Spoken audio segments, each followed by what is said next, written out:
A life that works. A life that really, truly, deeply works. I think I might be safe to say that every single one of us in this room would say yes to that, would we not? Yes. Good, some of you would. I like that. Yeah. Well, maybe some of you are like, I need to know, what does that mean? What does it mean, a life that works? I'm a little skeptical. What is she talking about? So I'm going to give you my definition of a life that works.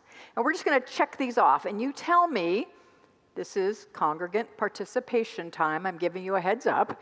You're going to tell me if this would fit into your definition of a life that works. Okay?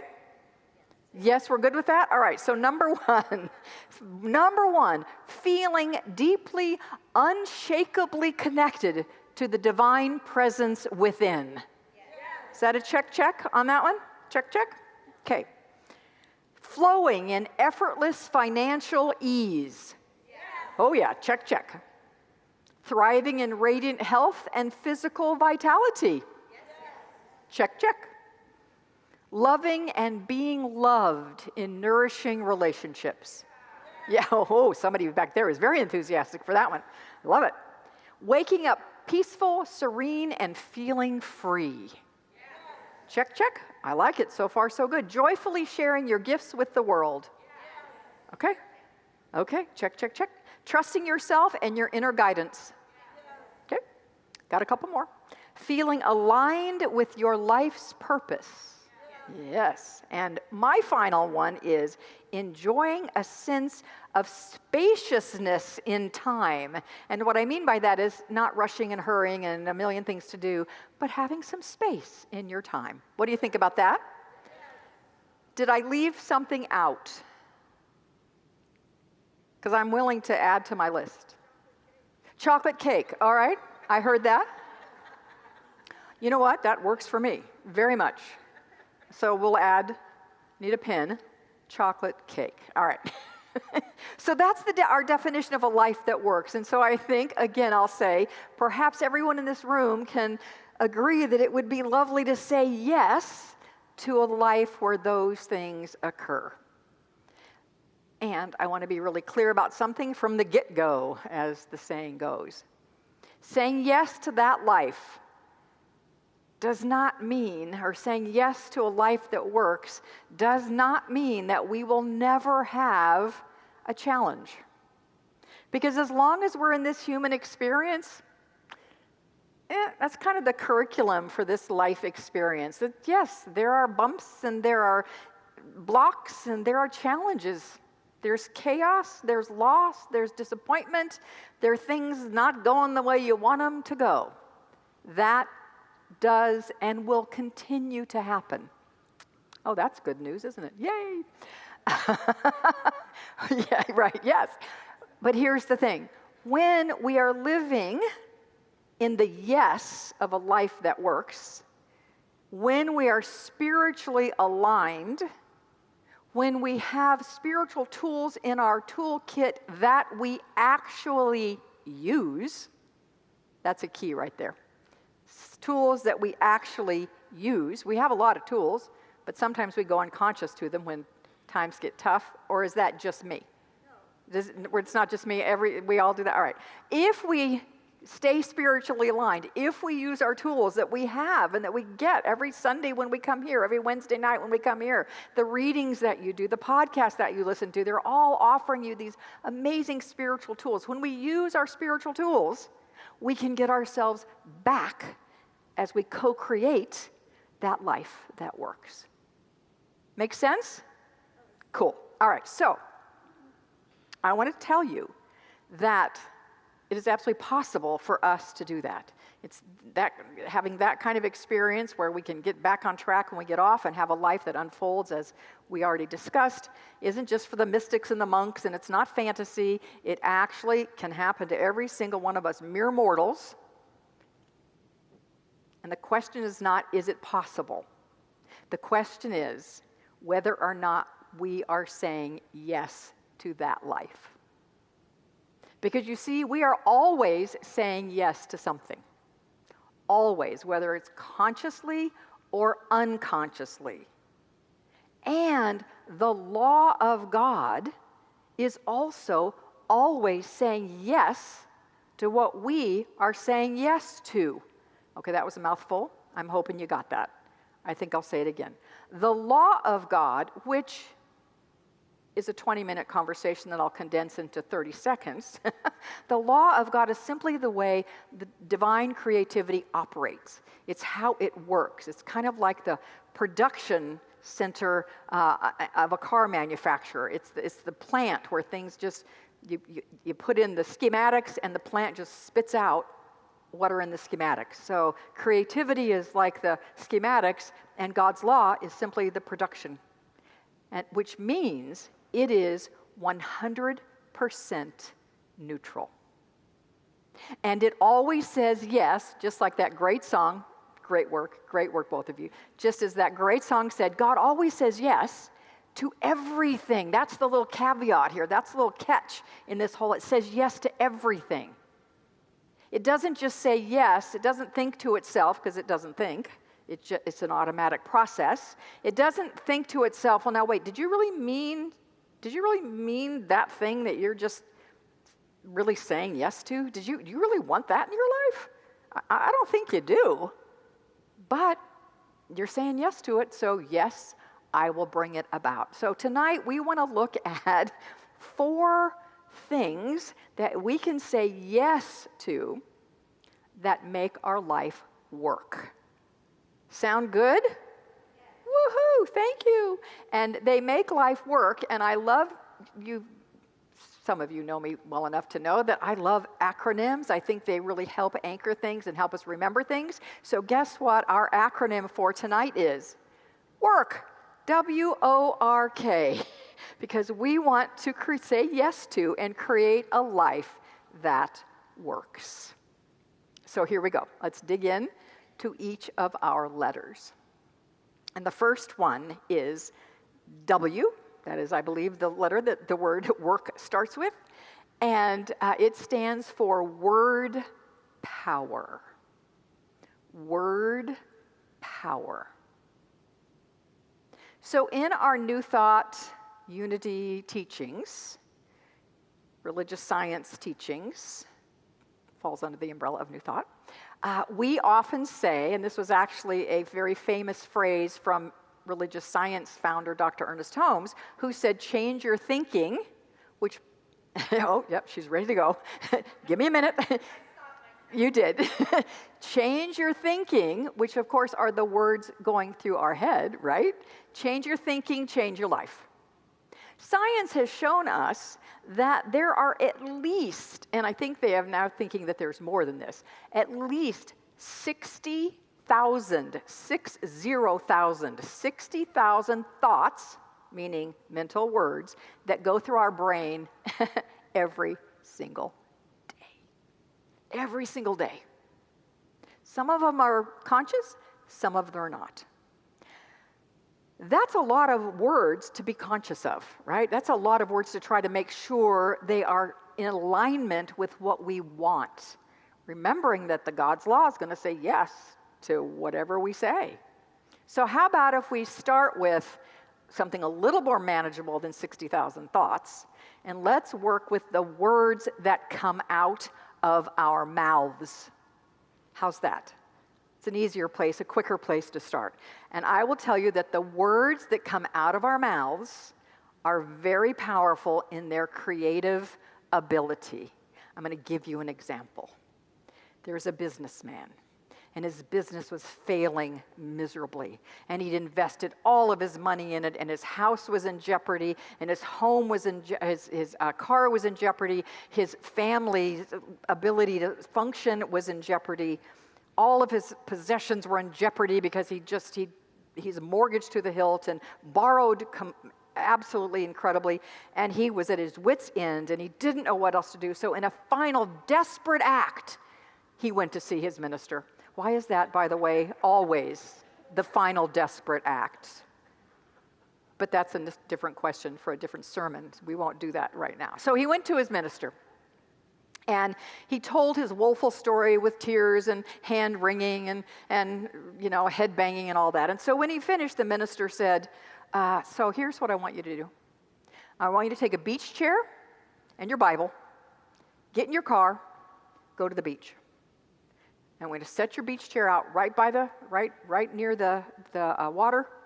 Put your Bible on your lap, and just spend some time breathing and being present to God's beauty and the flow of the ocean and the vastness of the sky. Just be with that and get serene and calm. And then, once you feel like you're serene and calm, I want you to open your Bible and just let the breeze turn the pages.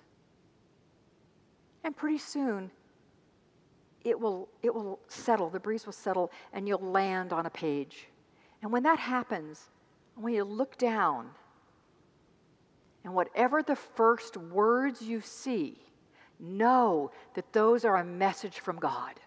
And those are telling you exactly what you need to do to fix this problem. Trust those words and act upon those words. So with that, the businessman left. His minister never heard from him again, as sometimes happens, by the way. But again, that's another story for a different time. But about a year later, the man comes back, and he has his wife with him, he's got his kids with him, and they're all shiny and beautiful. He's wearing a fancy, new, expensive suit. His wife is dripping in diamonds. The kids are amazing. And he hands the minister a wad of money. Now, that's a good thing to happen, by the way. He hands the minister a wad of money, and he says, I want to thank you for that advice you gave me. The minister says, I remember that advice. Did you do what I said? Did you go to the beach? The man says, I did. And did you sit in your beach chair with your Bible on your lap? He says, yes, I did. And you let the wind turn the pages until it stopped? You betcha. And you looked down at the very first words and knew that they were your answer? And he said, yep. And then you spoke those words out loud?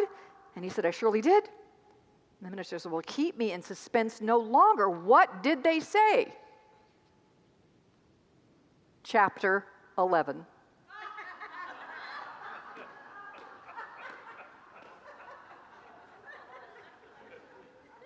You didn't see that coming, did you? No. That's very bad. I'm so sorry. That's a bad one. All right. Words are very, very powerful. They're very, very, very powerful. Author Florence Scovel Shinn, in her great book, The Game of Life and How to Play It, writes, all the good that is to be made manifest in our life is already an accomplished fact in divine mind, and it is released through our spoken word. But we say so much stuff unconsciously, don't we? Unconscious to the fact that our words are creating. Unconscious to the fact that thoughts are prayers. We sang about that tonight. Unaware that we're planting seeds in divine law every time we speak. So we speak words that we never would want to actually have expressed in our lives. We do it all the time. We make self-deprecating jokes. We complain and moan about this or that. We say, well, I'm just being realistic when we talk about whatever it might be. Know that every time we do that, we're sending in vibrational orders to universal law. I love these words from the founder of religious science, Dr. Ernest Holmes. When the time comes that nothing goes forth from you other than that which you would glad to have returned, then you will have reached your heaven. You will have reached your heaven. That sounds like a life that works to me. So I invite us to stop affirming struggle and start affirming truth. Only let words come from your lips that you want to have come back into your life. And if you really want to do this, if you really are serious about this, I'm going to offer you a challenge. And here's the challenge. Find a good friend. Well, that's not all of the challenge. That's it. Just find a friend. All right, go home. Find a good friend who you trust, and who is kind. We want to do this, and you're going to be kind in this challenge as well. You're going to find a good friend, and you two are going to agree to hold each other accountable for what's coming out of your mouth. And so when you say something that comes out of your mouth that your friend knows you would really not want that to come back to you, your friend is going to call you on it lovingly and kindly, and you're going to do the same for your friend. And I'll bet you don't have to do that for very long. Maybe don't do it with your partner. I'm just saying. I'm just thinking that might not be the best thing to do. I'm just saying that. So I offer you that challenge. Play with it. Try it. Try it for a week and see what happens. And to see if you don't start to shift some verbal habits that you might not even know you have. All right, so that's our first letter, W. The next letter is, I started to say zero. It's not the letter. O is the letter. O stands for the one thing question. The one thing question. What the heck is that? So there was a great book written a number of years ago by Gary Keller. It's called The One Thing. And in it, it's a whole book written around one question. But the question, of course, can apply to anything in your life. The question is this. I'm going to say it slowly, and then I'm going to say it again so you can digest it, because it's really meaty, juicy, and amazing. It is this. What is the one thing I can do such that by doing it, everything else will be easier or unnecessary? I see spinning. I see smoke coming out of ears. What is the one thing I could do such that by doing it, everything else will become easier or unnecessary? That question is like a spiritual tuning fork. It aligns you with divine priority. It brings you fully and completely into the present moment, right here, right now. And I love these words of Unity co-founder Charles Fillmore, who said, "Let us live in God's world, not a world of tomorrow or next month or next year, but here and now." This one question brings us into the here and now. But we tend to, and maybe it's just me, but we tend to have a million things going at one time. We call it multitasking. You've heard of that phrase, right? And we think we're being efficient and effective because we've got so much to do, and we got this, and we got this responsibility, and we got that. So I'm going to do this, and I'm going to do this, and I'm going to do this, and I'm going to do this. And science has actually proven that it makes us way less effective on the one thing we're trying to do when we're trying to do 10 one things. And I love this quote that comes from the book One Thing. He says, poet laureate Billy Collins once said this about multitasking. We call it multitasking, which makes it sound like an ability to do lots of things at the same time. But a Buddhist would call this monkey mind. We think we're mastering multitasking, but really we're just driving ourselves bananas, right? Right. So when we ask the one thing question, it hones us in. It hones us in. So I'm going to give you a couple of, just as examples of one thing questions, and just see if any that I offer resonate with you, or you can find your own. But here's just a few. What is the one thing I could do to move my health and vitality forward, such that by doing it, everything else will be easier or unnecessary? What's the one thing I can do to express love in my relationships, such that by doing it, everything else will be easier or unnecessary? What's the one thing I can do today to shift my finances, such that by doing it, everything else will be easier or unnecessary? And then listen to the answer. And oh yeah, one more little piece. Do it. As Nike says, just do it. All right. So those are our first two qualities of a life that works. One, we recognize and use our word power to create that life, and we focus on the one thing question to bring us into the present moment and be spiritually aligned. The other two, R and K, work together. They're intertwined. I'm going to speak about them kind of separately, but they really are together. And I wish work started with R, because we should start with this letter, but I couldn't misspell work and make it work. So we're here now. So R stands for the most fundamental thing there is. The first thing actually that's in our definition of a life that works, and it relates to our relationship with God. The very first thing we said in our definition of a life that works is feeling deeply, unshakably connected to the divine presence within. That's all about our relationship with God. And when I was thinking about this, I started to think about my sweet mother who passed away in 2006. And my mom and I was a minister, a religious science minister at the time, had a church. And my mom and I had very different spiritual views. Let me just say we were very different. And that was okay. It didn't impact anything until it did. My mother became critically ill and was very ready to leave this world. She was done, emotionally, physically, spiritually, really. She was done. She was ready to go. But she wasn't going. She was still completely cogent and aware and awake, but her body was done, and she wanted to be done, but she wasn't gone. And we found out through a conversation a hospice nurse had with her that the reason she wasn't gone is because she was worried about my and my sister's souls. Actually, she was, to be blunt and frank, she was afraid that we were going to die. When we died, we were going to go to hell, because we did not believe the way she did. That was keeping her here, that worry. So when I found that out, I sat down. I'll just never forget this moment. I sat down on her hospital bed. I took her hand, and I looked in her eyes. I said, Mom, I understand that this is what you're worried about and afraid of. I want to tell you something.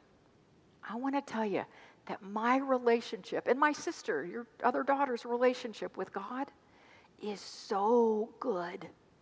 It is really, really good. So you can trust that, and it's okay. And if that's what's keeping you here, don't give it a second thought. And she passed 24 hours, less than 24 hours later. So I tell that story because I ask you, how's your relationship with God? Can you say it's good? It's really, really good. Because that's a foundation, fundamental piece of a life that works. And of course, to have a relationship with God that works, we have to have some knowings. K-N-O-W-I-N-G-S. That's our next and final letter, K. We have to have a particular knowing, which then has some tentacles to it.